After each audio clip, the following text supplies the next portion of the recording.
क्या आप अब सच में पीएफ से 100% फंड विड्रॉल कर सकते हैं? ईपीएफओ ने हाल ही में कुछ नियमों में बदलाव किया है, जिसके तहत अब आप 100% विड्रॉल कर सकते हैं अपने पीएफ फंड से। Hi, my name is CA Dinesh Pareek and welcome on my YouTube channel the inside desk.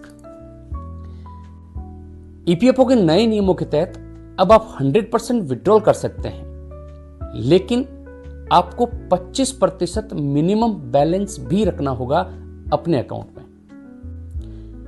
तो यह सवाल उठता है कि जब 25% मिनिमम बैलेंस रिक्वायरमेंट है, फिर आप 100% विड्रॉल कैसे कर सकते हैं? ईपीएफओ ने कुछ पुराने जटिल प्रावधानों को सम्मिलित करके अब 3 कैटेगरी बना दी है। इसमें फर्स्ट कैटेगरी में आवश्यक जरूरतें जैसे बीमारी, शिक्षा और शादी को रखा है। सेकंड कैटेगरी में हाउसिंग रिक्वायरमेंट को और थर्ड कैटेगरी में विशेष परिस्थितियों को रखा है। पहले विशेष परिस्थितियों के केस में भी आपको कारण बताना पड़ता था विड्रॉल के लिए, लेकिन नए नियम आने के बाद में अब आपको बिना कारण बताए विशेष परिस्थितियों में विड्रॉल करने की छूट है।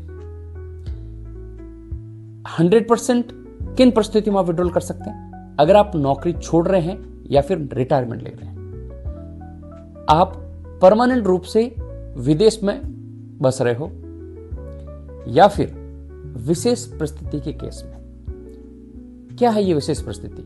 विशेष परिस्थितियां जैसे प्राकृतिक आपदा, महामारी लाइक कोविड।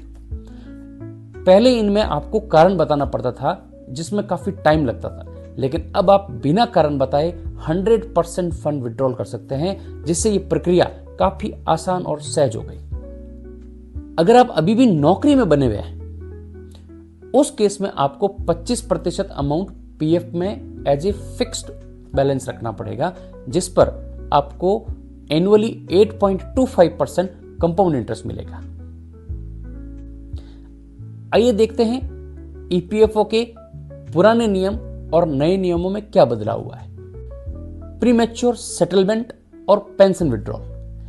पहले आप 2 महीने के बाद में फाइनल सेटलमेंट और पेंशन विड्रॉल कर सकते थे, लेकिन अब नए नियमों के तहत फाइनल सेटलमेंट आपका 12 महीने के बाद और पेंशन विड्रॉल आप 36 मंथ के बाद कर सकते हैं। Minimum balance requirement.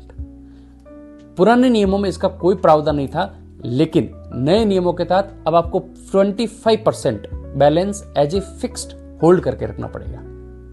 आंशिक निकासी या फिर पार्शियल विड्रॉल। विवाह के लिए 50% ब्याज सहित एम्प्लॉय कंट्रीब्यूशन का और बीमारी के लिए 6 महीने की मजदूरी या employ contribution whichever is lower आप पहले विड्रॉल कर सकते थे, लेकिन नए नियम के अनुसार अब आप 75% फ्लैट विड्रॉल कर सकते हैं। सवाल उठता है कि कितनी बार विड्रॉल कर सकते हैं? शिक्षा और विवाह के लिए पहले ये 3 बार थी लिमिट, लेकिन अब आप शिक्षा के केस में 10 बार और शादी के केस में 5 बार विड्रॉल कर सकते हो आपके पूरे टेन्योर में। पहले शादी के लिए कम से कम आपको 7 साल की जॉब करना अनिवार्य था और शिक्षा के विड्रॉल के लिए 5 साल, लेकिन इस नियम को चेंज करके अब सिर्फ और सिर्फ 12 महीने यानी कि 1 साल कर दिया गया है। Hope you enjoyed my video. Thank you very much. Please like and subscribe my YouTube channel, The Inside Desk. Thank you.